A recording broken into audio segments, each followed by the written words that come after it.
You do.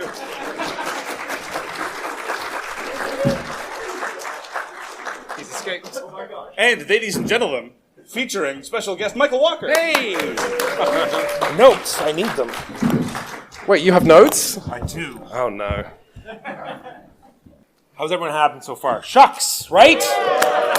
Here, Thank you, Quinns. I did it all. All these chairs, let me tell you, and boy, are my arms tired. Yes, indeed. The Paragons have been absolutely outstanding. Thank you very much to all the crew. This is entirely sincere. We'll get to the audience pandering later, but on that topic, on your chairs, you ought to have found Swag Bingo. This is the glorious return of Swag Bingo. As you hear various things that you might be expected to encounter in an average episode of So Very Wrong About Games, please cross them off. If and when you develop an entire line, please go visit the rockin' one over there, who will rock and show you some of the available prizes. But of course, I'm getting ahead of myself. This is So Very Wrong About Games. I'm one of your co-hosts, Mark Bigney. I'm Michael Walker, and we have our guest, Quinton Smith. Hello. From Shut Up and Sit Down. Now, we will be treating you to an actual audio podcast, but in addition to that, we have finally completed the full circle. Every board game critic aspires to be a board game designer. Every board game designer aspires to be a board game publisher. And we are here to announce the worldwide launch of the published version of Roll a 6, Win a Cookie. Now, and indeed, those are some of the prizes that you will find if you complete this. This one has been inspected for to avoid typos. There will be no errata for this published version of Roll a 6, Win a Cookie. I have here also, just as a demonstration for those of you unfamiliar with the in-depth rules of the game, this is the pocket version of Roll a 6, Win a Cookie. And so you and Quinns can feel free to compete over there. You just rolled a 6. Yay! Boo! Easy to play, hard to master. I can't believe that cookie's just going to sit there now. You teased us with it, and now it's just absolutely out of reach. Okay, look, the rules are simple. You win the cookie. What you do with the cookie is your own business. I wasn't going to eat it in front of these masked people who are obeying the restrictions, Quinns. I wasn't going to flaunt the fact that we get to take off our masks. Some of us aren't monsters. Wow. So this is a board gaming podcast about board games, also occasionally cookies. We are going to talk about the as-yet unnamed retrospective intro segment, the AYURIS. This is the game that we reviewed last year. We're also going to talk about the games we played this week. We're going to talk about the news and why it doesn't matter. And then our topic is going to be games that make you be mean. Because we thought with one of the nicest people in all of media here, why don't we talk about cruelty? So... The as-yet unnamed retrospective intro segment, the AYURIS, is Hallertau, the Uwe Rosenberg worker placement game. Have you played Hallertau? I have indeed, but it exists in my brain in a kind of morass of Uwe Rosenberg games because there's But as you talk about it, I will remember it is about managing a settlement in Germany's largest contiguous hop-growing region. Bingo, yes. Okay. It's the one about farming and worker placement. I have to imagine that someday you're going to breed wooden sheep on cards that are themselves special powers, and then the cycle will be complete, and Uwe Rosenberg will explode in a brilliant corona of light or something. Have you played it since we reviewed it, Walker? Yes, we played it once. It's a great game. You got this massive cottage that sort of shifts like an earthquake going across. Unlocking more points. I remember now. Unlocking more points. And it changes up how it's not the usual sort of planting crops. He does change a lot of things up, but it's the usual sort of card focus. This one's a lot more card focused. There's several decks that you get to choose from. And even in those decks that you get to choose from, there's ways to supplement in other decks. The usual Europe, A, B, C, take your module as you wish. Hallertau is not going to change anyone's mind. If you like Uwe Rosenberg games, you're probably going to like Hallertau, and if you don't like them, you probably won't. If you're the kind of player who likes Agricola, but without all the randomness of those cards, stay away from Hallertau, because the cards do introduce a fair amount of randomness. I personally enjoy that part. Navigating a sea of chaos is one of the things I like doing on occasion, but if those really rub you the wrong way, Hallertau is probably going to annoy you more than a lot of his other games.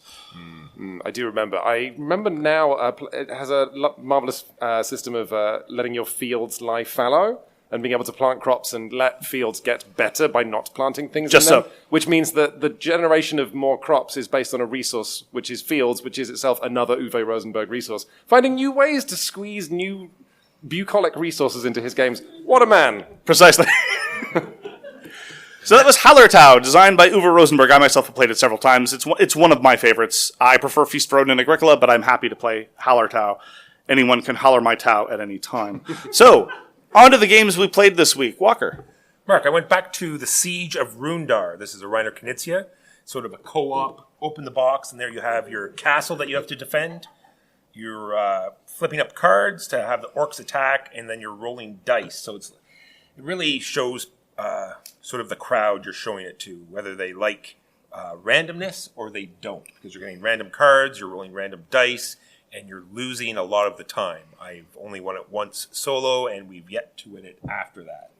How come Walker gets to talk about losing a game all the time and he doesn't get people crawling out of the woodwork to taunt them with his victories, pictures of the Runedar wins? Whereas every time I talk about Regicide, I get the tryhards coming out of the woodwork. Oh, wait, no, that was 2 in one sentence. Crawling out of the woodwork, talking about how bad I am, and they win all the time without trying. Yeah, we won Regicide the first time we tried it. And specifically after hearing the So Very Wrong About Games podcast, we talked about it being tremendously difficult. And me and my team sailed through. Did we play the rules entirely correctly? We can't be sure, but I prefer to think that we're just better at games than you. And we may or may not have.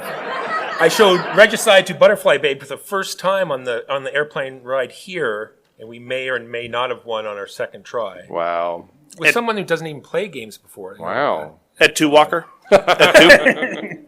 All that I can say is that this is my consolation. And right now, at this moment, I can definitely say that the roll and bite is manifestly superior to all roll and writes. Wow. So, The Siege of Runedar is published by Ludonova, and it's a great production. Like I said, 3D fortress, catapults, siege towers, trolls. It's one of these things where you pull it out and you have too much fun playing and you forget to actually dig your tunnel escape. Yeah, it's one of those things where you have to force yourself to go after the victory conditions. You can just get distracted by toys and other stuff. Yes, unfortunately, that is, I think, a detriment to it. You have to force yourself to do the boring thing. Well, it's like, okay, well, I got 2 dig cards. I could go fight with all these like cool dice, but I guess I'll go over here and dig, because that's what we're supposed to do. Yeah. But I still love it. It's staying in the collection. And Huey, even, we had to go to the very back because we forced ourselves to put it on the back of the shelf.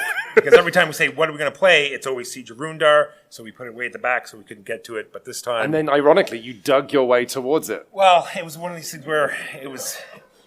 Something was scheduled. And it was like, okay, well, I'm too stressed to play a 4-hour game. I have too much to do. Let's just have something that's fun. And Siege of Runedar came up to mind. And so we crawled back and pulled it out. Just going to throw this out there. Is there a designer, the three of us sort of like somewhat tired men can think of, is there a designer out there who has a greater mastery of like, you know, truly intelligent, like, I mean, that's intelligent is such an awful word, so let's ignore I said that. But like Reiner Knizia's mastery of like tremendously canny, sharp designs and also just really goofy fun roller dice, like play with a toy. Like, can we think of anyone who is equally good at those two sort of like polar opposites of board games? No one comes close. I was talking the other day about how there was a heavy Euro game called Envelopes of Cash, which manages to combine satire and resource management. And the intersection of sort of whimsy and satire with heavy Euro is the kind of thing that Vlada Kavatel is really kind of cornered the market on. That's another great example. But in terms of intelligently combining that degree of a range, you know, both Llama Dice and Tigris and Euphrates, it's just not... No one else comes close, I don't think. Some that do it the same in the same game, right? There's Jim Felly, who has gorging frogs. That's true. You know, tied into like this very, you know, intricate sort of beat each other up type game. Yes, and when and if Jim Felly designs a Euro game, we can absolutely put him in the same category. So, Quinns, what have you played last week? Ooh, in the last week, I have been working through Stefan Feld's City series. Queen Games republished Bruges, and give me a hand here. It's an old game, reprint of an old game. Name a city in the Near East. Odds are good. It's called Amsterdam, and it used to... No, you know what? Macau. There we go. Got there in the end. However, the game I wanted to talk about today was within the City series published by Queen Games. There is a new Stefan Feld design called Marrakesh, and it's very large. It's kind of fabulous looking. It's a Queen Games product, so everything's thick and cardboard and chunky and tiles. But it is a Euro game set in Marrakesh, with a truly kind of peculiar structure. Okay, I'm going to do my absolute level best to describe this in a podcast. This is going to be monumentally challenging. So, you are all developing the city of Marrakesh. You are politicians or entrepreneurs or Marrakeshian go-getters. I'm not entirely sure. It's Stefan Feld. He doesn't care about themes, and that's fine. But what you have in front of you is a large ornate player board using the brand new technology of double-layer punch board, so you can kind of socket things into it. I know. Wait. 2 layers? 2 layers of punch board, baby. Wow. So you've got to think that it's like... You've basically got a player board covered in divots that you can socket things into. And I mean, like, quite literally, probably somewhere in the region of 140 divots for small hexagonal pieces on this player board, divided into 12 colors. So you've got, like, a green area, that's where you grow your dates, and there are 12 hexagonal divots in it. And there's, like, tons of different colored areas. What players then do, get ready, is players select a number of these colored hexagons, which are called keshis, little wooden pieces, and they all put them forward. All the keshis that you all choose get put into a dice tower, a kind of cube tumbling thing. They all he loves those, yeah. They all fall out, and then players will then draft. So it's like, oh, maybe you're drafting first. Okay, I'll take the 2 red keshis that we all put into the tower. You then socket those onto your board, and the number of keshis you have in a particular color, let's stick with dates because it's relatively characterful. So if you have like 4 green keshis in the green date growing section, when you do the date action, you get 4 dates. So it's multiplicative. You are slowly over the course of the game plugging more and more and more. It's almost as if you're like a switchboard operator, but Eurogame mode, just going plug, plug, plug, plug, plug, and pursuing certain areas of the game. And in doing this, you are trying to, oh my goodness, it's a Stefan Feld game. You're trying to move a boat down a river. You are trying to collect scrolls, which have scoring multipliers on them. Of course. You're trying to advance up a staircase, which is... with the boat? The boat is separate, but, Okay. the staircase is just the boat with the serial numbers filed up. You're trying to walk up a mosque, which is just the same as the staircase. Ultimately, I'm being, slightly goofy, but it is really strong, and it has an incredible sense of, like a lot of old Feld designs, there's a sense that in your first moves, you do almost nothing, and then there's a huge, beautiful sense of escalation as you build up. And then also, no matter how fast your engine seems to get, as you approach the end of the game, you realize you've achieved nowhere near as much as you were hoping to. But yes, it's interesting to have Queen Games publishing a Stefan Feld game, because even though the theme is kind of drab, Queen Games have made everything very large, very chunky, very plastic, very almost, and I don't mean this in a bad way, Fisher-Price designed Eurogame, coloured blocks that you're inserting into other things. I did enjoy it a great deal. I think at $120, the Shut Up and Sit Down review is going to be wincingly referring to that price point. My goodness. Yeah, but credit where it's due. Queen Games do publish in Germany, but they do also have on their boxes now a kind of environmentally conscious emblem.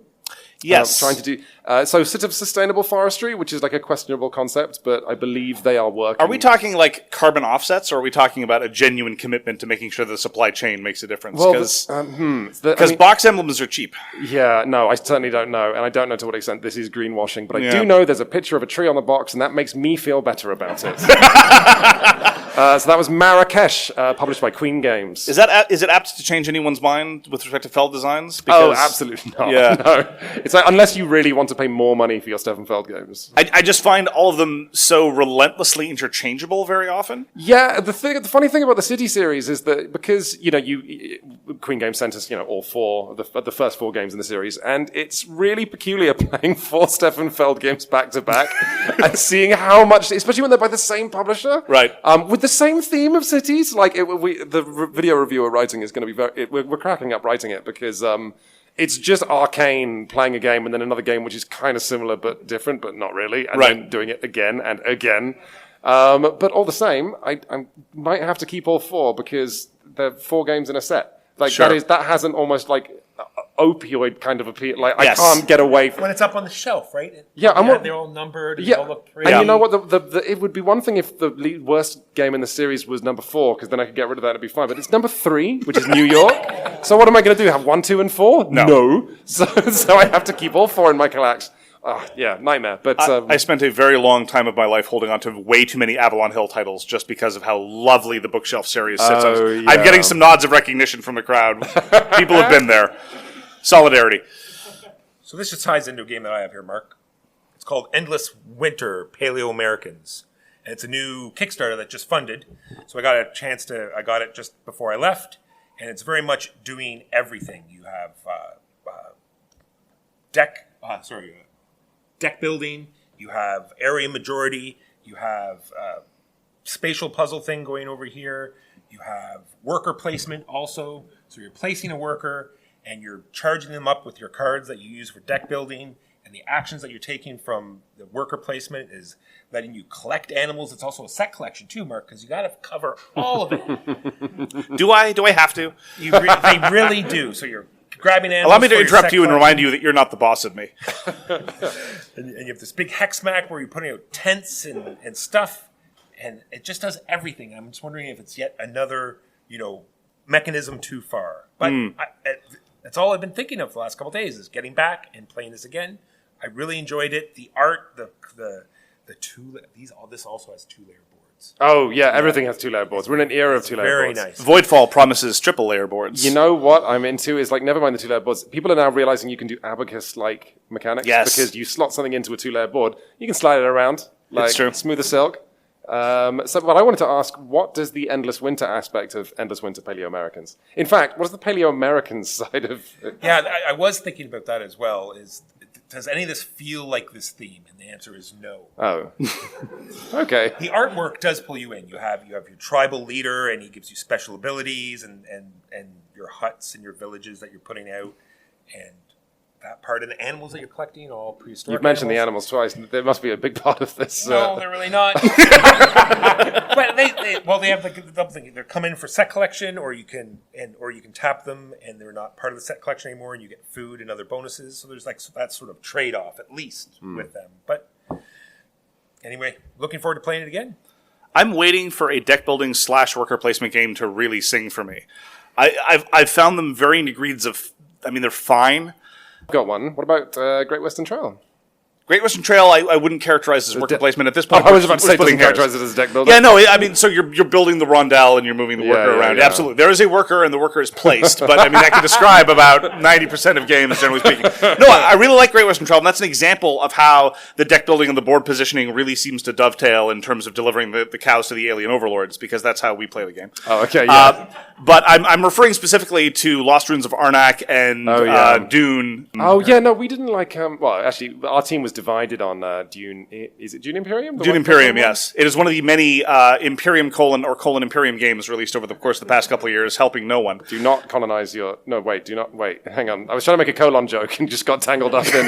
You got tangled up in some sort of intestinal fortitude Yeah, I did test? actually, yeah. You know what? Lost Ruins of Arnak really threw our team as well, because that game is so well liked. It is extremely well. So is Dune Imperium. They're both Yes. very, very well. They're fine. I mean, Dune Imperium I find overlong, and Dune has no appeal for me as a theme, and so I was wondering if that was primarily holding me back. But if you go out into that, you'll see lots of Dune Imperium getting played. It's very popular. Yeah. And the enthusiasm is no doubt sincere. And the intersection of deck building and worker placement seems like it could generate something special. And I keep waiting for that to click together in a really interesting way. But I guess that's just me. I know I'm getting distracted, whereas you two, usually hum your way through this tremendously well We're structured. professionals, Quinns. You are. Citation needed. No, what I was going to say is, I wanted to mention on someone's podcast that the board game industry seems to be waking up in this sort of long hungover state and slowly coming to the realization that actually, despite 10 years of trying, the best deck building game is Dominion. And Dominion sort of coming out again with a slightly refined editions. Everyone I speak to, who's in the industry, designers and people, tend to say yeah, no, we haven't actually beaten it since Dominion. Where do you two land on that? I really like the pick up and play aspect of your rotating market of cards model, a la Ascension, a la Shards of, a la sure. Star Realms, or any number of realms. Aeon's End? Aeon's End doesn't do it for me, and I'm very unpopular for that. Actually, no. I'm very unpopular for a number of reasons, but my dislike of Aeon's End might be one of them. Let's not get into that. Okay. I'll be talking with my father later on today anyway. The Dominion, I will agree with you that the quality of Dominion's design space has yet to be touched. Yeah. And the relentless quality of the expansions over the course of the past 10 years has been incredibly impressive and daunting. I do not tend to appreciate the fact that you look at the tableau, make your decisions, and then the game plays itself. Yes. That is broadly speaking my issue with the game, but I understand why people enjoy Dominion so much. The way the cards combo together, I like the way how Clank does it with the color coding And Shards of Infinity has also picked that up. And I really Right. like how that's been incorporated. And it's something that Dominion doesn't do. I know they have the preset decks that you can sort of put out and they sort Right. of work together, but I like it when it's like set into the game. I am quite looking forward to the is it the new game from I want to say Richard Garfield, but it's Clank, but you're a vampire running out and Yes. Wait, what? Oh, do you not? This isn't out yet, but it's. Does anyone remember the name of it? No, none of us remember the name.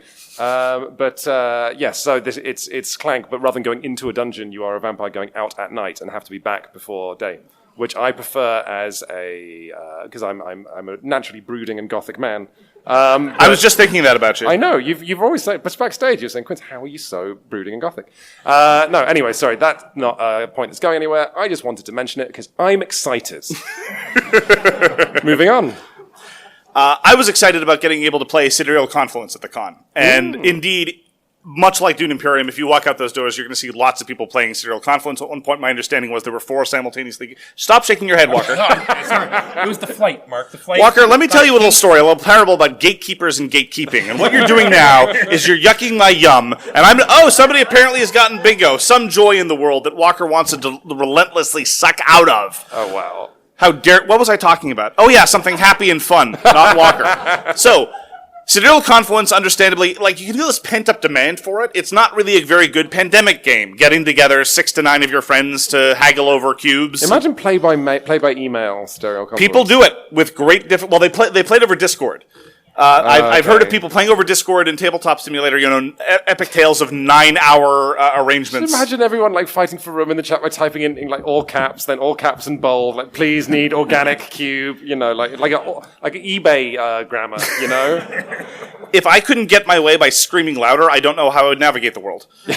That is actually honestly my problem with the game. I would play Sidereal Confluence more if it weren't for the fact that that game does give an advantage to whoever is loud and puts the most energy in. To the bully, yes. Yes, Gotcha. no, it does, yeah. I couldn't agree. Why? You plucked that from nowhere. I wonder where that came from. I didn't understand what my problem with the game was at first, and then you so eloquently, phrased There we it. go, I've yeah. never said anything like that No, before. Walker's problem with the game is that the trade phase starts, he literally crosses his arms, leans back in the chair, and at the end of the game wonders why he didn't get very far. I've seen it happen over and over. No, I will agree with you that it is absolutely, there's a first mover advantage in the context of the trade phase. There's a scarce number of resources. It's not about getting the best deal. It's about getting the most deals possible. Yes, correct. It's been described very accurately by the designer TauCeti Deichmann as a cooperative game in which whoever cooperates best wins. And if you can't make the first mover advantage, if you're particularly soft-spoken, if you're nervous, shy, again, playing amongst strangers, I can completely understand why some people wouldn't want to do that. And if you're not particularly inclined to do that. However, it is not about haggling, which is nice because I played 2 to 3 hour games of haggling. They're draining. They just feel like you're constantly... And another thing that's great about it, and very evocative about some of the things that I hold about some economic models, it's not really a zero-sum game economy. It is absolutely the case that everyone profits together if good deals are made. There are some exceptions, of course, but... It would be nice if it had sorry to interrupt. It would be nice if it had a Galaxy Trucker kind of scoring system of because Galaxy Trucker's manual says, did you make $1? Yes. Congratulations, you have Your won. goal was to make money, and you did. Who cares if someone made more money than you? Absolutely. I think Sidereal Confluence would really benefit from that. It's strange. Looking back on it, most of the tables of Sidereal Confluence I played, people are talking about the stores like, oh, good job, especially new players, if they can crack 20. That's a difficult thing to do in your first play. Well done. Everyone's very supportive. It generates a very supportive environment, generally. I don't know why you keep saying the word bully, Walker. Why do you... No, because a bully's not going to get very far in Sidereal Confluence, in my experience. If you talk quickly and loudly, sure. Yeah. That doesn't if you make talk you... over people... Yes. If you interrupt Who's this them you when you're while looking at me directly? This is the part, I think, where Quinn starts to question his participation in this particular event. But... yeah, from the cookie onwards, Quinn thinks it's just been downhill. Sidereal Confluence is a joy, and I had a great time getting back to it. It's the kind of classic asymmetric game where you want to play that faction again because you now want to explore their depths, but you also want to try the new shiny thing because they're also interesting. Yep. I think I'm just now ready for the expansion. The expansion bifurcation is slowly trickling out. Because in this game in particular, I finally felt like I could, see the codes in the matrix because I understand who won and why. I know, I'm looking at you. And it was because some factions are starving for some resources. I came in second place because I was starving for white and people were willing to give me white. The faction who won loved ships. They had a lot of ships. They ended up doing well. This is minimizing a lot of gameplay, of course. But understanding some of these nuances and being able to look back and see why it happened the way that it did, that indicates to me that I'm finally no longer at the incredibly inept, filthy casual level, and I'm ready to start perhaps growing up to being a basic grown-up in the game. So. I still prefer Sidereal Confluence, thinking of it on very childlike, simplistic terms, and I'll say this all the time, but my favourite race are the squids who can offer converters to better converters. The charitable space whales. Yes, but my friend, I love this comparison, but the squids are basically, they win the game if they think of it as trying to sell gym memberships. That you want to give people these things. Doesn't matter. That's if you use terrible. them. You tell them you'll definitely use this. This is great. And That's so exploitive, though. How dare you? How dare you slide it that way? My favorite are the Yangtze, because the Yangtze are unable to act autonomously. They have to form collectives to do anything, and so they view the rest of the universe as monsters because they can just act autonomously and do whatever they want. Like, wait, you could just hit somebody and no one would stop you? It's like, well, I mean, maybe. It's like, that's terrible. I don't trust you. It's great. It's terrific. Yeah, lovely game. Truly great game. Real surprising game when it arrived as well. And it was a great year. That year was Spirit Island, Sidereal Confluence, Guards of Atlantis. Spirit Island came out in the same year as Sidereal Confluence? Yes. Wow. It was a fraught top 10 as far as I was concerned. Walker, what else you play? Well, I already talked about Regicide, so I just want to say that it's put out by Badgers from Mars, and introducing to someone who doesn't play a lot of games, showing them what just a standard deck of cards can do. Yeah. And it takes such a small space, because like I said, we played it on the plane, and we all know that the plane space on airplane seats are gigantic. Anyway, we all had a great time. Caverna has come out with some big expansions. Another expansion is coming out this year. It is now in alpha on a certain website, because I'm not supposed to talk about alphas. But anyway, it's going to be out on alpha on Board Game Arena. This is That lasted all of 2 seconds, by the way. Where's my check? Another UA Rosenberg. We've already talked about UA Rosenberg. This is put out by Lookout Games. And we had a big renaissance sort of in Kingston with our local group on Agricola and bringing it back in and realizing how great it is.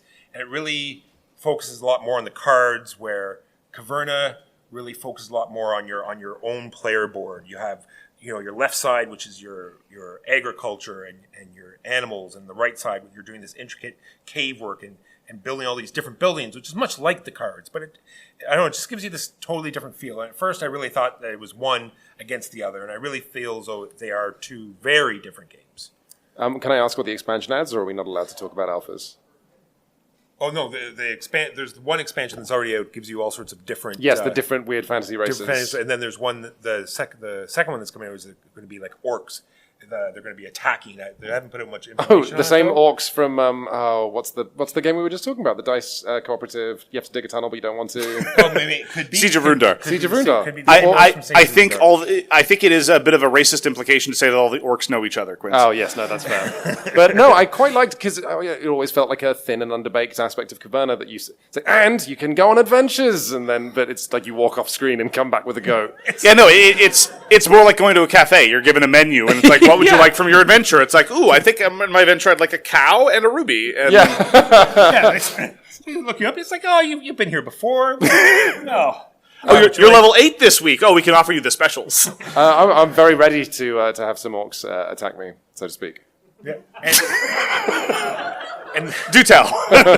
first expansion is very interesting too. Just the rule book. It's very much like a space alert or Dungeon Lords, where it's like, we don't talk about dwarves anymore. It's very tongue in cheek. Right, great. And that is Caverna. The only other thing I want to talk about is Masterword, which spontaneously arrived in my bag somehow. Some of you are probably familiar with Masterword here at this con.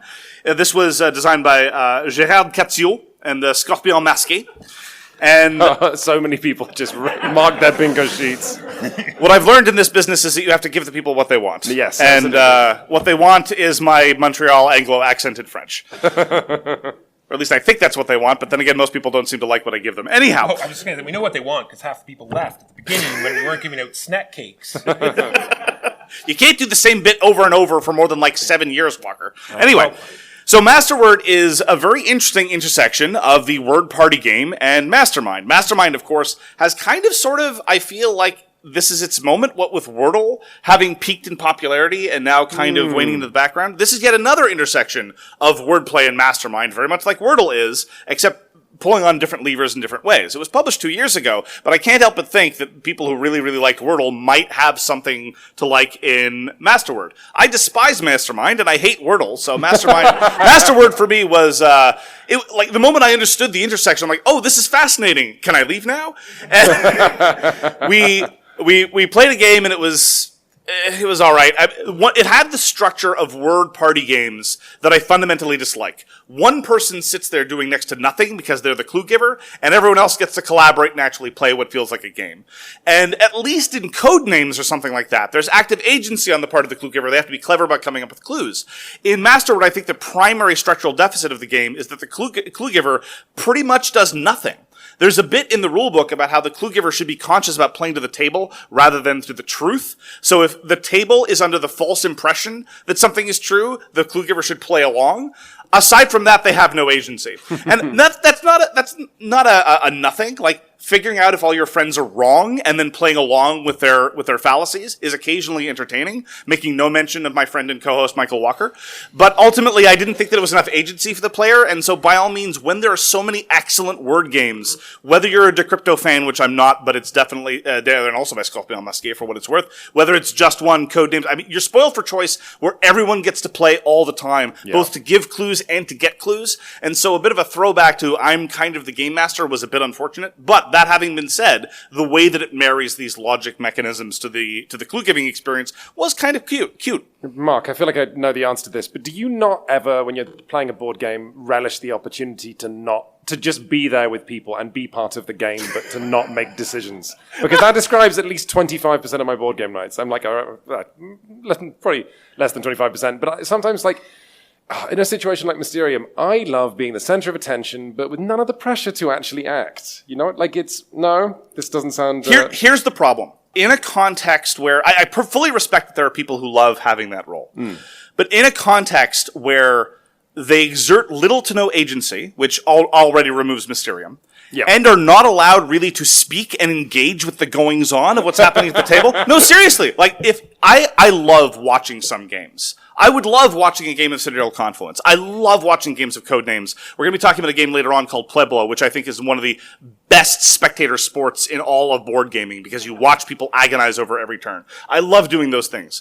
But I don't think it's fair by implication, I don't know if this was your intentional implication, that I'm some sort of antisocial lunatic because I want agency in my board games. Because when you put somebody in a role like this, you're not only stripping them of agency, you're stripping them of the social camaraderie that exists in a lot of these games anyway because they're sitting apart and they can't talk. Yes. And that's the dynamic that I don't like. Have I redeemed myself in your eyes at least somewhat? I just wanted to know what you'd say. It's all just a test, isn't it, Dad? I mean, Quinns. Those are the games we played this week. Now, on to the news and why it does not matter. Oh, God, we need another terraforming game. Right? It is about that time, yeah. This time with dice. Wow. Dice and Terraforming Mars. I'm so excited. Next. What is kind of exciting, we all like this person named Reiner Knizia, and I knew it's called... Are you about to make up a word, Walker? I am. Okay. Hanong. Huang, I think. Huang. That's how it's spelled. That's it. No, that's how if anybody knows the pronunciation, please speak up. And this is a reprint of a game that was put out by Grail Games, and it's a very much like Tigris and Euphrates. They just mixed up the rules a little bit, and now it's going to be republished. And of course, what was that one? It was Yellow and Yangtze. This is the reprint of Yellow and Yangtze. Oh, okay. And of course, it needs miniatures, Quinns, because it had miniature pagodas before. No, they did. Plastic figures. Oh, instead of hexagons? Okay, you know how when you're playing Yellow and Yangtze or Tigris and Euphrates, sometimes it can get a little bit difficult to parse the board state because you have to coordinate the color of leaders with the faction players? Yes, absolutely. What if we made that 10 times more difficult by replacing the easy iconography of the leaders with poses and sculpts? So this is the red-based person standing like this. This is the red-based person standing slightly differently, and that represents the two different player colors. Okay. Thank you, Kickstarter and Phalanx. That's exactly what we needed. No, look, I think we've been very, very clear, despite our recent increased emphasis on sustainability and trying to reduce our footprint about a lot of things. We are very much pro-mini here at So Very Wrong About Games. When it is appropriate. And there are some people who assert, falsely I think, that miniatures always detract from the usability of a game. And I resent that Phalanx is giving them ammunition. Phalanx productions do tend to be very nice. Their production of Successors 4th Edition does look very cool. Not that anyone will play it with me. Quinns, do you have any news for us? I'm quite hungry. Roll better next time. I didn't actually roll it. You did. You threw it and it landed on a 6. You were the one who said you just rolled a 6. Therefore, I mean, by the rules of the game. Okay. There are rules in life, Quinns. You can't just run around going whatever doing you feel like. That's literally what this convention is for. Precisely. Okay. Rules. I'm glad we agree. Temple of Horrors. Showed you this game. Dungeon crawler with a dexterity component. So you're moving around the dungeon as per usual. You're upgrading your character. You're doing the regular dungeon delving things. Then it's time to fight.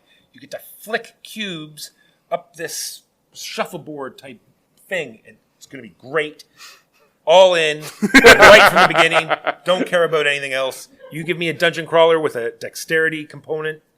Yeah, this is going to be great. This goes beyond Dungeon Fighter. Dungeon Fighter being just nominally a dungeon crawler, but you're throwing dice all day. I was about to mention Dungeon Fighter because rough show of hands. Who in this room has played Dungeon Fighter?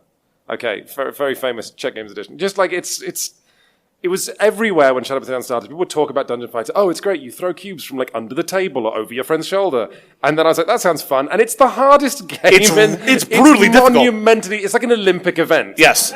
Which for like a game with the cartoons on all the art assets, you're like, this will be fun. No. Right. It's the kind of game where even the base execution is frighteningly difficult. And then they start adding modifiers and it becomes impossible. It's ridiculous. I'm vaguely curious about the second edition to see if they've made it a little more approachable, but I don't know. I think that's the one Shadow of the Down looked at. It was still just absurd. Oh, okay, well, so much for that.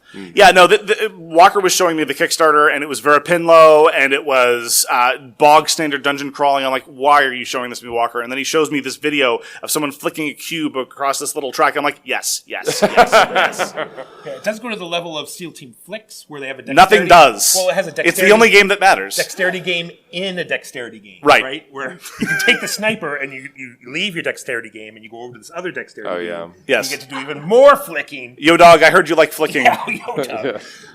And that is the Temple of Horrors. That's all I got. Hate to end things on a downer, but this is actually something we care about a great deal here at So Very Wrong About Games. This is October. October is the month of Arkhipov Day. On October 27, 1962, so this is the 60th anniversary of Vassila Arkhipov saving the entire world by refusing to follow an order to launch a nuclear weapon.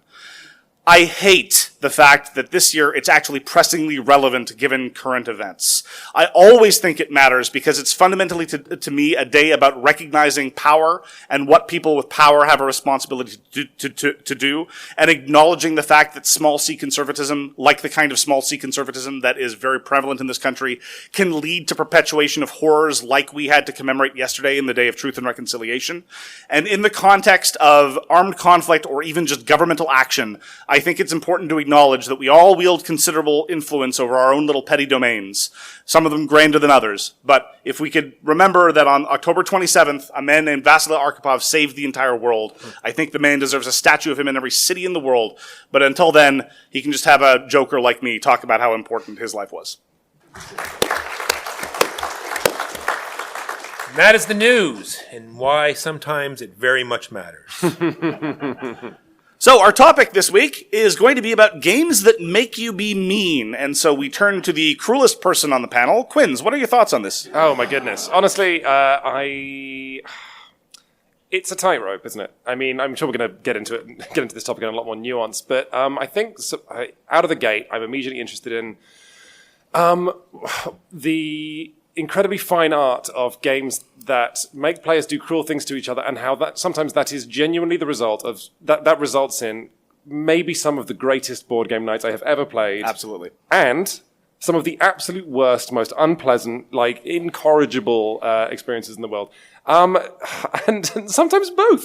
As evidenced in, honestly, when you asked about meme games, I wanted to mention one game that I think everyone in this room should play, despite all the warnings attached, which is The Estates. which was Neue Heimat, I believe, in German previously, before being republished in a beautiful edition by Capstone Games. The mayor wants you to build 2 streets. However, the board has 3 streets available, and when 2 of those streets are finished... Oh my god, okay, wait, no, let me get this exactly right.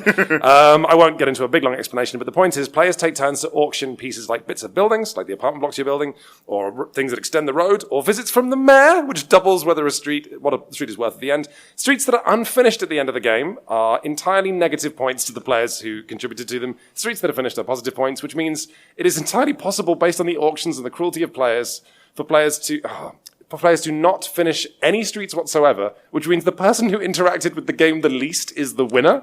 But every turn, on your turn, you pick a piece to auction, and almost always that means choosing a piece to auction that you know no one around the table wants to even pay for or must pay for. It's like, you know, we'll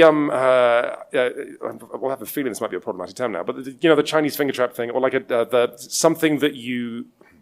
It's amazing to play an economic game where every move you make gets you caught in an unbelievable thorn. It's a weird economic zugzwang where you wish you could pass, and because precisely it's like the sentiment. Although this isn't about cruelty, it's like the sentiment I have often playing a Reiner Knizia card game. In most Reiner Knizia card games, you wish you could pass. Lost Cities, Schotten Totten, even Colossal Arena or Equinoxes has been republished. You wish you could pass because the tempo's against you, and committing is a mistake, unlike real life. The Estates is exactly the same way. Every move feels like it's bad.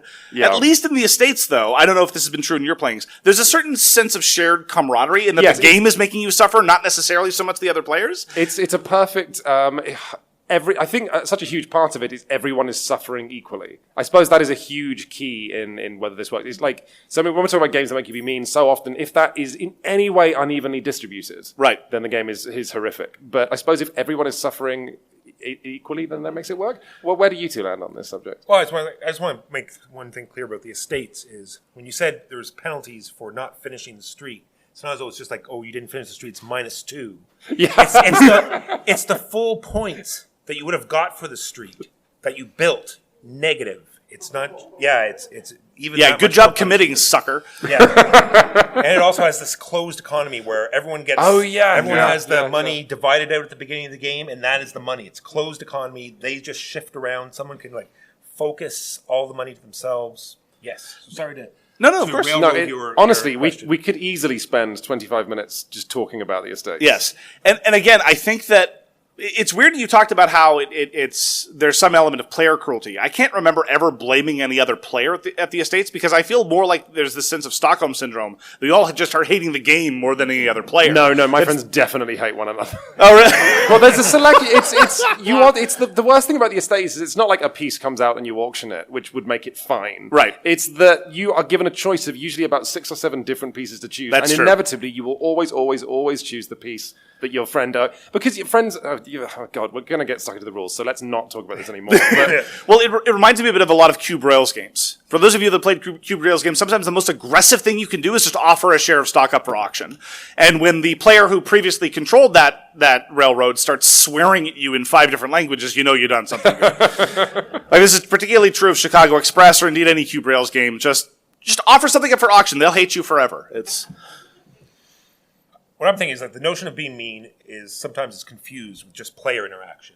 Some people are a lot more interested into playing games that are more friendly or more co-op or more party games, and when they're introduced to these types of games, it's just they feel it's being mean when it's really just the interaction of the game as it's supposed to be. Speaking personally, the thing that gets me angry, and I have a very bad temper, and I have to acknowledge this, and I have to be better at accepting these things in the context of game. Arbitrariness gets under my skin. Yes. Right? And that's when it seems cruel. Because if someone advances their own self-interest at my expense, that doesn't strike me as cruelty, and I'm usually able to take it in stride.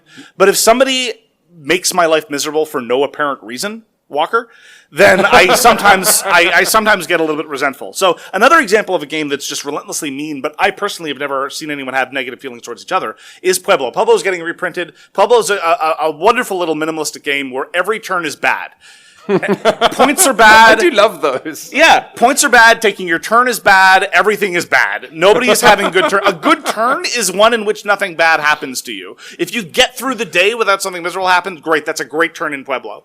And it's one of the reasons why I think it's a fabulous spectator sport, because the sense of schadenfreude is very potent if you're outside the system. But if you're inside the system, the sense of shared suffering is such that nobody really resents other players. Again, in my experience. Similarly, we talked about Jim Felly before. He's got a couple of great take-that card games called Bemused and Endure the Lesser Houses, a game in which your entire turn is pick a player and make them suffer. But in the entirety of my experience with these games, I've seen zero resentment because that's your turn. It's your job. It's what you're doing. Yeah. The game is making you be mean. It's not arbitrary, and everyone's able to laugh and have fun, generally speaking. Some groups, I'm sure it wouldn't work that way. So if there's shared suffering, if that's all you're doing, if it's not arbitrary, these, I think, are a great way to make a mean game feel less mean. Yeah, I'm thinking now about the contrast between games like, say, Twilight Imperium and then something like Kemet or Cthulhu Wars. Exactly. The different, because in Twilight Imperium, you build up to these attacks, and then who you attack defines the entire game. Players can get hurt feelings for hours on end. Whereas, You mean for a turn or two? no, my group is my whole ill-fated strategy in Twilight Imperium is like, if you attack me, I will tell players to their face, if you do go over this border, I know myself. I will be so upset. I will spend the next 3 hours giving up on the win and just going after you. Are you that guy? Because I was about to ask Wow. you, do you have a person in your group that if you attack them at the beginning, they'll spend their whole game getting back at you for that one minor attack in the first turn? Yes. I'll do you one better. My friends Woogie and Josephus would have these incredibly arguments about how legitimate it was to hold something against a player that they had done to them last week in a different game entirely. Yes, 100%. That gets fraught. Just to finish the point I was making. Sorry. The thing about Cthulhu Wars and Kemet, though, is because all players are encouraged to attack all the time, then suddenly it just becomes the ecosystem you exist in, and it becomes more gentle. But we mentioned take that card games earlier. You've sort of helped me crystallize a thought in my head, which is the amount. It seems like it's a very common thing in a board game, and I think it is a failure almost every time when a player is in a take that card game using some power or some card, and you have to pick a target for it, and the player suddenly if you do not have an immediate, it's going to be you. Right. That decision sucks for everybody. I agree with you. Terraforming Mars does have problems. Yeah, no, I mean, look, Terraforming Mars, Arc Nova, you don't really know who's in the lead. They haven't really done anything to you, so you can't really, it's like, okay, pick somebody to suffer a little bit. Yeah. And sometimes it's like, well, you made that person suffer, so now it's your time to suffer. Right. So making you all like weird emotional accountants is that is just, I think, bad. And I agree. Considering that it's bad, it's crazy how common it is in so many games. Yeah, like you said, allowing the table to sort of influence your decision. Like going along to each player and sort of making a decision and not, like you said, not doing it immediately, saying, I'm playing this card and it's you. Yeah. And it's much better that way, I agree. I also, just in terms of examples that I want, you've got Dogs of War written down there. That is a great. Yeah. Should we talk? And never mind the game I was going to talk about. I was going to talk about Dead Last, but I think I'd rather talk about Paleoamericans. Oh, is that on your screen as well? Okay. Well, what should we talk about? I'm always happy to talk about Dogs of War. Okay, yeah. Paleomori's Dogs of War. I mean, hey, how good is Paleomori, by the way? Paleomori is brilliant. The fact that all of his games are so different as well, Yes. that's my favorite thing to see in a designer. But yes, if people haven't played, would one of you two like to describe Dogs of War to the people who haven't played it? Dogs of War is kind of a combination worker placement tug of war game where you're sending out mercenary captains to influence these various fights. I also love how cynical the entire theme is. Yeah. The theme is that there are these 6 great houses. They fight each other all the time, always to a standstill.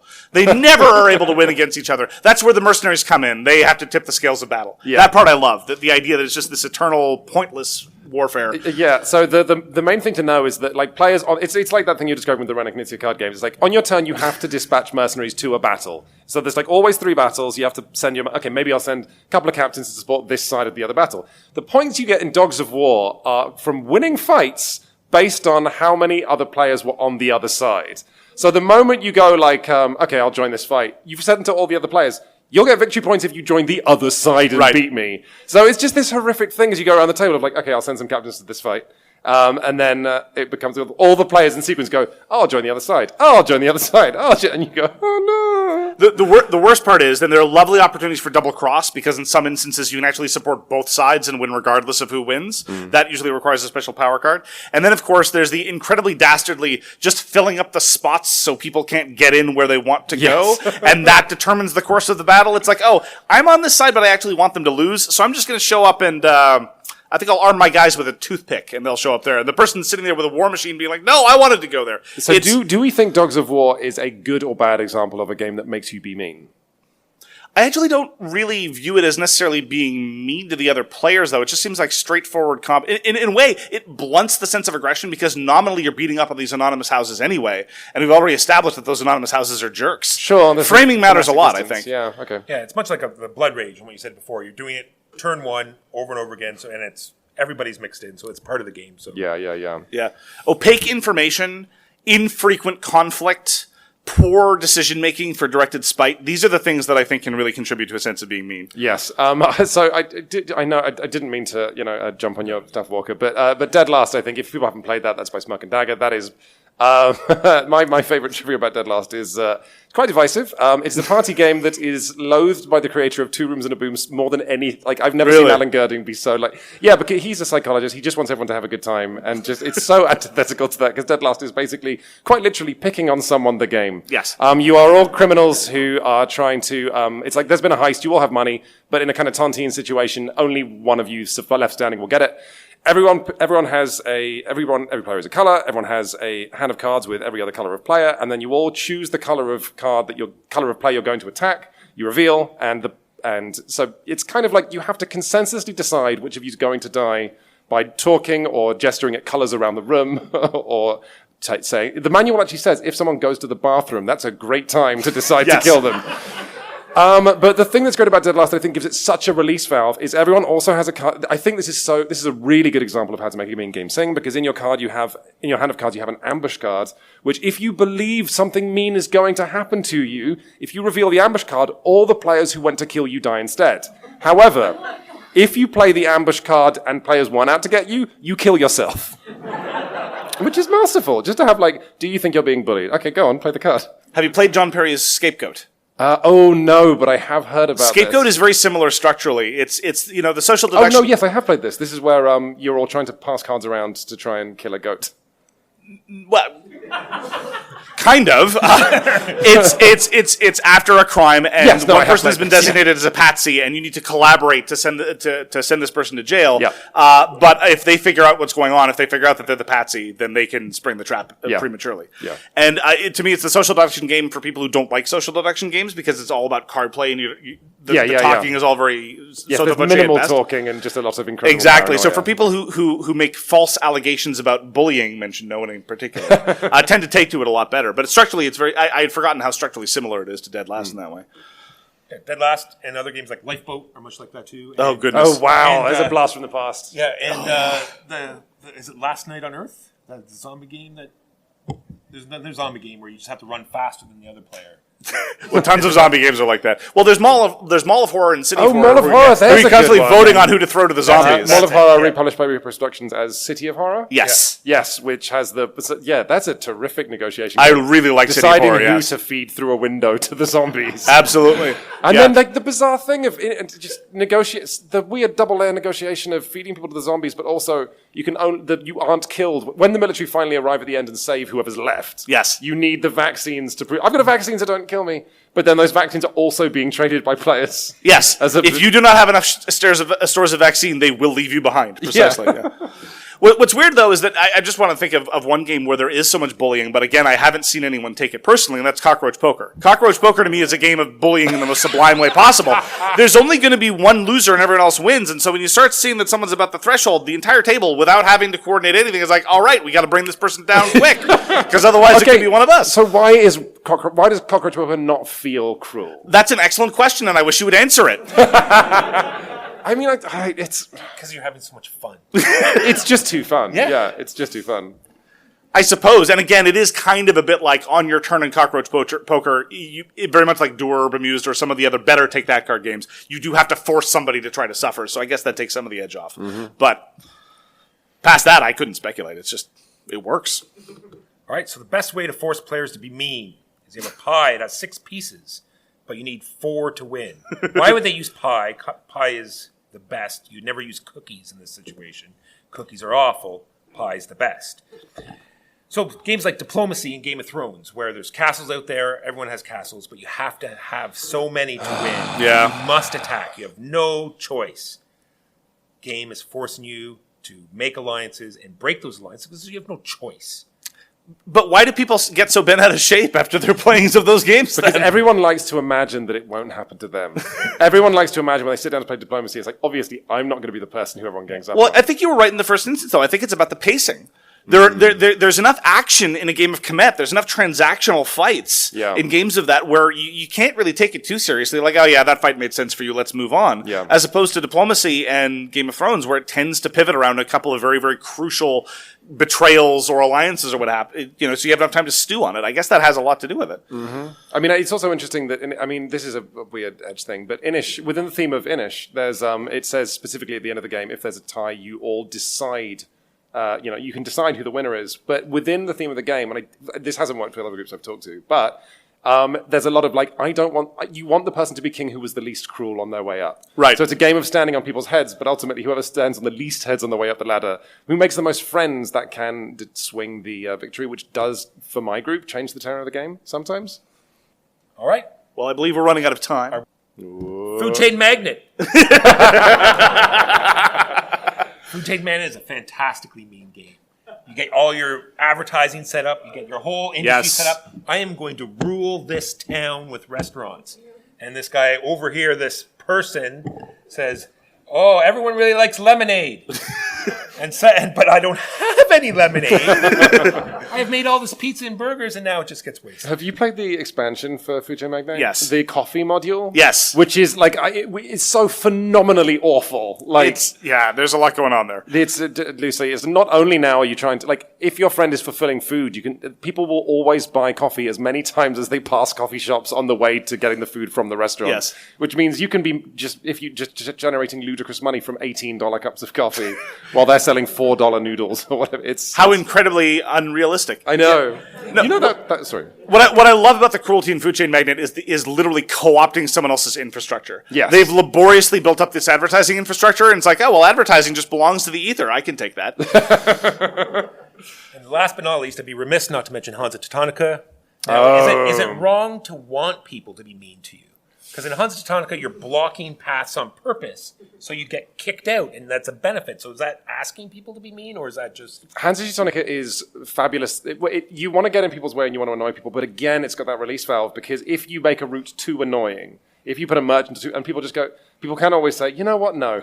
Right. No, I don't have to go through here. It's like an escalating bidding of meanness, and someone finally just walks away. Yeah, exactly. Yeah. And that leaves the bullies sort of standing. They're playing alone by themselves. It's, So again, Hansa Teutonica really... That's a lovely example. Lovely one to end on. What a game. Greatest game of all time. No, that's very good. I agree. Well, with that, thank you very, very much for joining us. This has been So Very Wrong About Games, and also Quinton Smith. A round of applause for Quinton Smith, please. Thank you so much for having me. It's been a joy and a pleasure. Thank you for the invitation. Thank you for joining us. You'll be seeing us around the con. Please do enjoy the rest of the convention. Please be kind to the Paragons and give them a kind word for all their hard work, because they've been truly exceptional. Thank you again for your time, and we hope to see you around. Thank you. Thank you. Peace!